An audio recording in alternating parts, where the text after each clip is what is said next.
পেঁয়াজ পোস্ত রান্না করব। পেঁয়াজগুলো প্রথমে বুনিয়ে নিচ্ছি পেঁয়াজ। নমস্কার, আপনাদেরকে সবাইকে নমস্কার জানাই। কেমন আছেন সবাই? পোস্ত দিচ্ছি, পোস্ত বেটে নেব। ভালো আছেন তো সবাই? পেঁয়াজ বুনিয়ে নিয়েছি, টমেটো বুনিয়ে নিয়েছি। টমেটো দেবো আর লঙ্কা দেবো, লঙ্কা বেটে নেব, পেস্ট করে নেব। পোস্ত এবং লঙ্কা পেস্ট করে নিচ্ছি। এখন কড়াই গরম করে নিচ্ছি। কড়াই গরম করে তেল দিয়ে পেঁয়াজ দিয়ে ভেজে নেব। ভালো আছেন তো সবাই? জানেন তো প্রচুর গরম পড়েছে এখন। তেল দিয়ে এবং পেঁয়াজ দিয়ে ভেজে নিচ্ছি। প্রথমে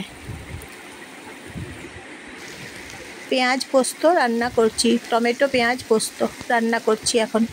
এবং আমার ভিডিও যদি ভালো লাগে আপনাদের, তাহলে আমি নতুন নতুন রেসিপি নিয়ে চলে আসবো, আপনাদের কাছে পৌঁছে যাব এবং হাজির হয়ে যাব। নুন দিয়ে দিচ্ছি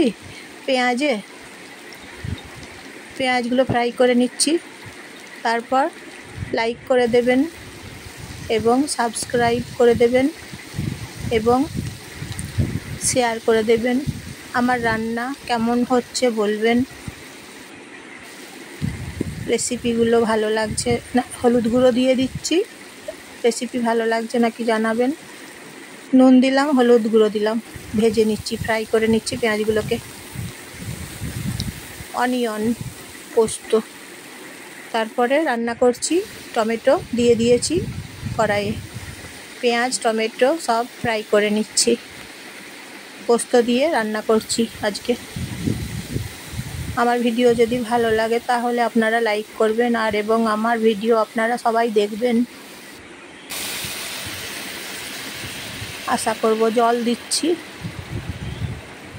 পেঁয়াজ ফ্রাই করে নিয়েছি, জল দিচ্ছি এবং পোস্ত দিচ্ছি। বেটে রাখা পোস্ত কড়াইয়ের মধ্যে এখন ছেড়ে দিচ্ছি।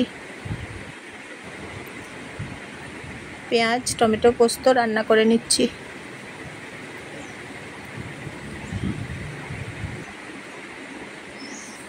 ভালো লাগবে জানেন তো এই রেসিপি। পেঁয়াজ পোস্ত খেতে খুব সুন্দর হয়, অসাধারণ হয়। পেঁয়াজ পোস্ত খেতে বেশ ভালো হয়। কাঁচা লঙ্কা দিয়েছি, পেঁয়াজ পোস্ত রান্না করছি।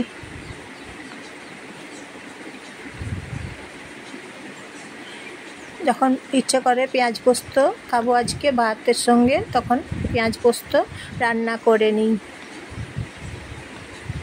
এইভাবে খেতে খুব ভালো লাগে।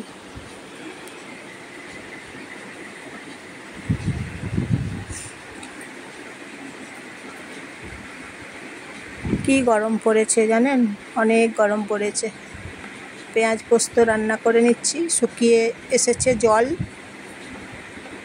জল দিয়েছিলাম, হয়ে গেল, তাহলে জল শুকিয়ে গেছে। পেঁয়াজ পোস্ত রান্না করছি, অন্য পাত্রে এখন ঢেলে নিচ্ছি। পেঁয়াজ পোস্ত রান্না করে নিলাম। ভালো লাগবে খেতে, ভাতের সঙ্গে খুব সুন্দর